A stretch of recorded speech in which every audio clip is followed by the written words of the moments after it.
네, 안녕하십니까. 질병관리청 차장입니다. 포스트 오미크론 격리 의무 전환 관련 향후 계획을 말씀드리겠습니다. 포스트 오미크론 대응 계획의 일환으로 일반 의료 체계로의 단계적 전환을 위해 코로나19의 감염병 등급을 지난 4월 25일 제2급으로 조정한 바 있습니다. 다만 당시 격리 의무는 4주간의 이행기 동안 유지하되 이후 유행 상황, 의료체계 준비 상황을 종합적으로 평가하여 격리 의무 전환 여부를 결정하기로 하였습니다. 격리 의무 전환 여부를 검토하는 과정에서 현재 유행 상황을 우선 고려하였습니다. 3월 3주를 정점으로 신규 발생이 감소하고 있으나 여전히 일 평균 2만 명에서 3만 명대의 발생이 지속 중입니다. 특히 5월 2주의 감염 재생산 지수가 0.9로 전주 0.72에 비해 0.18 상승하는 등 최근 감소 폭이 둔화되는 양상입니다.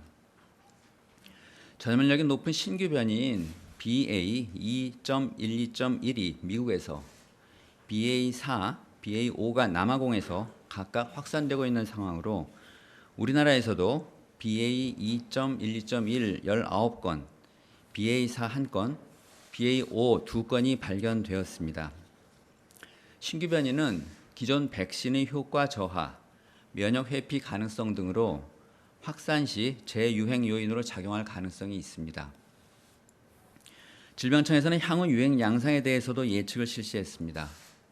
격리 의무를 유지한다는 전제 하에서도 면역 감소 효과에 따라 이르면 올 여름부터 재유행이 시작하여 9월에서 10월경 정점에 이를 가능성이 있습니다. 격리 의무를 해제한 경우에는 유행 상황에 상당한 영향이 있을 것으로 예측되었으며 현재의 감소세를 유지하지 못하고 6월에서 7월 반등할 수도 있을 것으로 예상됩니다.